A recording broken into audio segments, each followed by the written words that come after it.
законот. Второ, за земјоделската дејност ќе обезбедиме 0% персонален данок. Трето, во земјоделието ќе овозможиме така наречена зелена нафта. И четврто, и можеби најважно, државата ќе си го исполни својот дел од обврските. Ќе обезбеди системи за наводнување, ќе обезбеди квалитетна заштита, ќе обезбеди квалитетно семе и ќе гарантира, ако некој би ги откупил производите, дека ќе мора и да ги плати. На таков начин, во Македонија ќе го избегнеме абсурдот. Многу пари одат во земјоделието, ама секоја година Македонија произведува се помалку земјоделски производи. Се помалку извезува, се повеќе увезува од надвор. Почитувани битолчани, се во ова што го спомнав, и земјоделието, и социјалата, и пензионирањето, е невозможно ако не создадеме економија која ќе полни буџети за оваа намера.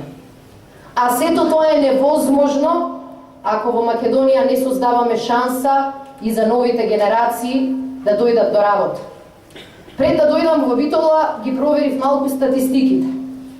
И навистина ве повикувам и вас тоа да го сторите, убедена сум дека ќе бидете шокирани. Например, ќе забележите дека минатата година, пред точно 12 месеци, во Битола имало регистрирано 15.419 невработени. Тоа нема да ви изненади. Бројката е огромна и бројката во Битола се чувствува и се знае. Ама ќе ви изненади да видите колку сега се пишани за невработени. Ќе видите дека на крајот на октомври статусот невработен во Битола го имале само 6.699 битолчани. Што значи дека вие сте навистина економско чудо. За нецели 12 месеци во Битола се отвориле 8.720 места. И тоа е навистина економски бум. Ама тоа е економски бум само на хартија и само на реклами.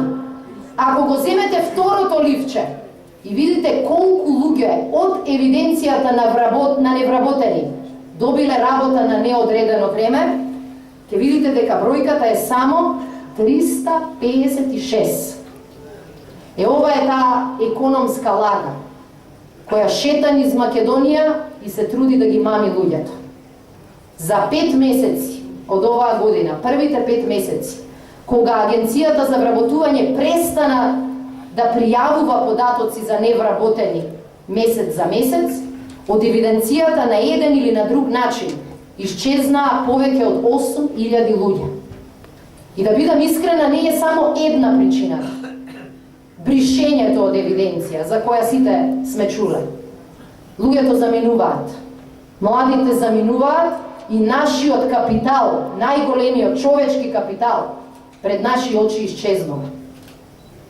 Ако не најдеме решение за овој проблем, ништо друго нема да ни помогне. Ако не најдеме начин да им понудиме и на младите, па и на не толку младите, што останале долго време без работа, шанса, Македонија нема простор да се надева на нешто подобро. И затоа сите мерки ги насочивме во таа насока. И рековме вака: парите од буџетот ќе се инвестираат таму каде најлесно и најсигурно ќе се вратат.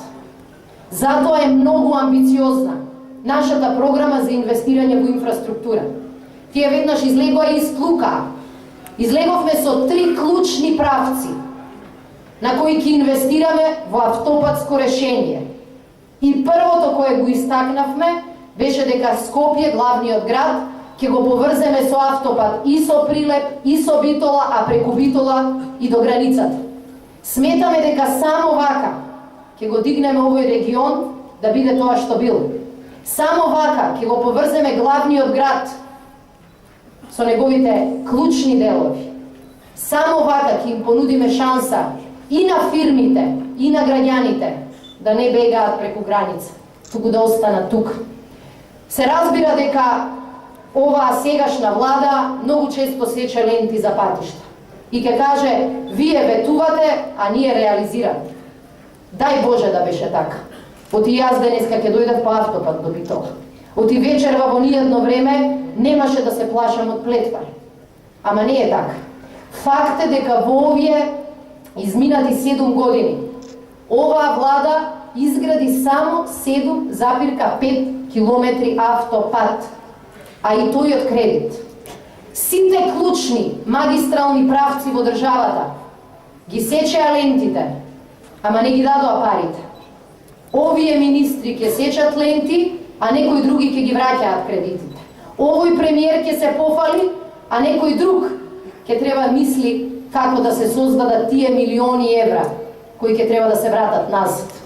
Ние сметаме дека е тоа погрешно и дека државата и од своите ресурси треба да инвестира во инфраструктура. Тоа е првото, меѓутоа не е единственото. Во делот на политиката на отварање работни места, сметаме дека државата треба да престане да ги двои странските од домашните инвеститори. Денеска, ако сте странска фирма блиска до власта, ќе чукнете на врата на Илинденска и ќе речете сакам пари. Ќе ви изградат зграда, ќе ви го спремат земјиштето, ќе ви го оградат, ќе ви изградат пат, се ќе ви направат, ќе ви платат дури и придонеси за вработените. И дел од тие фирми, за жал, примаат вработени и ги примаат се уште со плата под минималната. Им даваме пари од граѓаните, за да не ги почитуваат дури ни законите за минимална плата. Им даваме пари од цела Македонија, за да не им дозволуваат дури ни синдикат да формираат во тие фирми. Ние сметаме дека во Македонија има и домашни фирми, кои можат и треба да бидат стимулирани од државата. И рековме вака, државата ќе ги стимулира и ќе ги цени фирмите, според тоа колку инвестираат во основни средства, според тоа колку работни места отвараат и според тоа каде ги отвараат своите капацитети.